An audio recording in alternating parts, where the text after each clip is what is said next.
got what we wanted. We finally have a great title fight right up to the end. And this is your week in Formula 1. Rosberg tells Max how to beat Lewis. Love him or love to hate him, Nico Rosberg remains the only man to beat Lewis Hamilton in a Mercedes. To date anyways.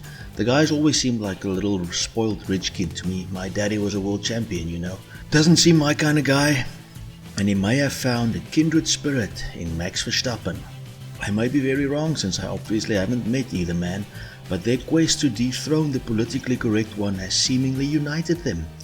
As the man who beat both major claimants to the GOAT ship in equal cars, Rosberg has now given Jos's kid some public tips on how to get the job done. You have to take advantage when Lewis has his weak phases, when he loses his motivation, his head, then it's full attack. In other words, you have to score the maximum number of points possible because you should never write Lewis off. He always comes back.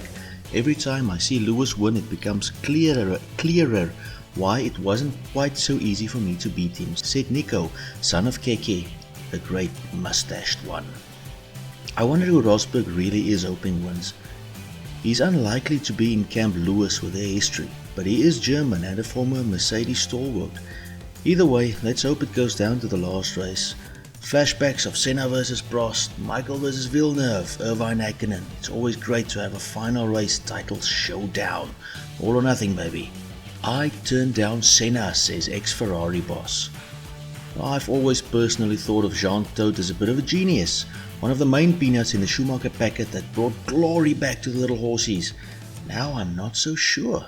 Apparently Ayrton Senna, arguably the greatest driver of all time, wanted to join Ferrari in '94 and Todt turned him down? Why, Jean, why? I offered him to switch to Ferrari in 1995, but he was pushing for 1994.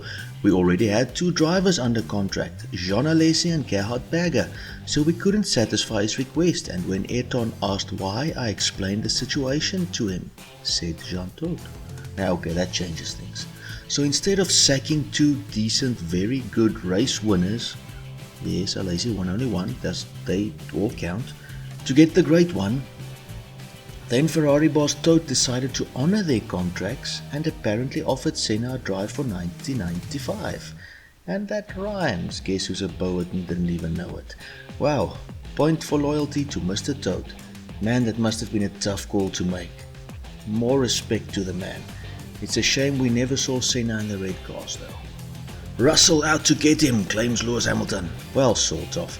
George the Jack Russell is of course replacing the second incarnation of Rubens Barrichello at Merc next season, and Sir Lewis has claimed that Russell will be having a go at him from day one. George is a very respectful person, he's super talented and there's already a lot of mutual respect. He will certainly be quick and will want to win, said Hamilton. Leaving me to wonder if this reminds Mr. Hamilton of his rookie year, when he was partnered with multiple champion Alonso. Only difference is that Russell ain't no rookie, man. Hamilton will no doubt be wishing Mercedes had rather kept Bottas, a man who seemed to have had no problem being Lewis's wingman, in the mold of the previously mentioned Barrichello to Lewis's Schumacher. In the past, the GOAT contender had trouble with more competitive teammates, being pushed all the way by Alonso, Rosberg, and even Jenson Button. Underrated that guy was. Let's wait and see if Hamilton can see off Verstappen's challenge, which may set up a brilliant changing of the guard season at Mercedes, with a promising Russell biting at the heels of the aging legend. Or maybe Lewis will crush the kid. Who really knows with these things? Infighting at Alfa, Pascal Pichi, Pascal somebody, president of Sauber Holding, the parent company of Alfa Romeo F1 team, has resigned after apparent squabbles with team boss Fred Vasseur. I resigned from my role as president of Sauber Holdings a few days before the Mexican GP. I don't want to be associated in the future with Fred Vasseur's management, said Pichi.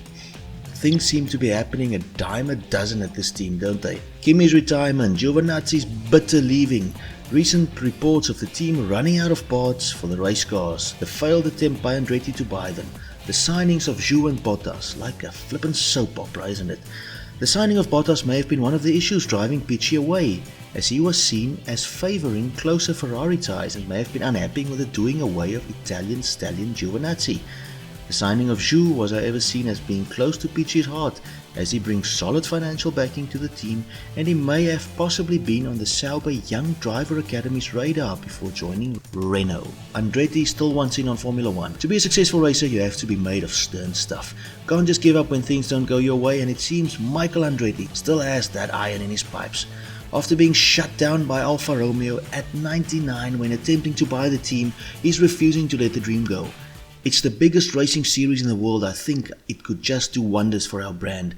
We are international with Formula E and Extreme E, but to do Formula 1 is the ultimate, so I've always had an interest in that, said Andretti, who may well feel that he has unfinished business in Formula 1 after a torrid spell as McLaren driver in the early 90s. The man tasted success in many other formats of racing, but failed terribly at the Woking-based team, being replaced before the end of the season by a young Mika Häkkinen. The Andretti name is of course famous around the racing world, and Morio, really? Morio? Not Mario, whatever. Was world champion for Lotus in 1978 and won 12 GPs in a successful career. Andretti the Younger may feel that it's time for the Andretti name to return up where it belongs. Is this the cue for a Joe Cocker song?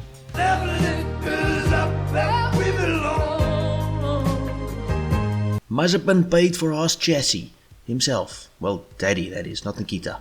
Reports have surfaced that Dmitry Mazepin was sick of his boy having inferior equipment and splashed the cash to develop the chassis for young Daddy's rubles to use. Earlier in the season, Nikita Mazepin complained that he had inferior chassis to Mick Schumacher and Gunther Steiner. Steiner, really? It's a Steiner, it's fine, it's a Steiner. The wrong Steiner, but it's a Steiner. Seemed to admit to this. Enter Moneybags Mazepin, and he ensured that his boy had the same chassis as the Mixter. One chassis was destroyed at the end of the year as a result of a major accident, and a new one was built. The team then decided to give the new chassis to Mick Schumacher, but as soon as Nikita drove the old one, he immediately gave feedback that it was different. So we made the decision to build a new chassis, and I paid for the construction of it with my own money, because we believe that teams should fight on equal terms. Dmitry Mazepin is thought to have said. And then Nikita duly damaged it in Qatar, leaving him with a slower chassis once again. You cannot make this stuff up. Thought for the week. And Jesus said to him, I am the way, the truth, and the life. No one comes to the Father except through me. That really does say it all. John 14 verse 6. May you be blessed. Take it as Jesus said it. Leaving you with some memes. I hope the race in Jeddah is amazing. I hope that there's a good dice between Lewis and Max and the Ferraris and the McLarens. May you have a good weekend. God bless and goodbye.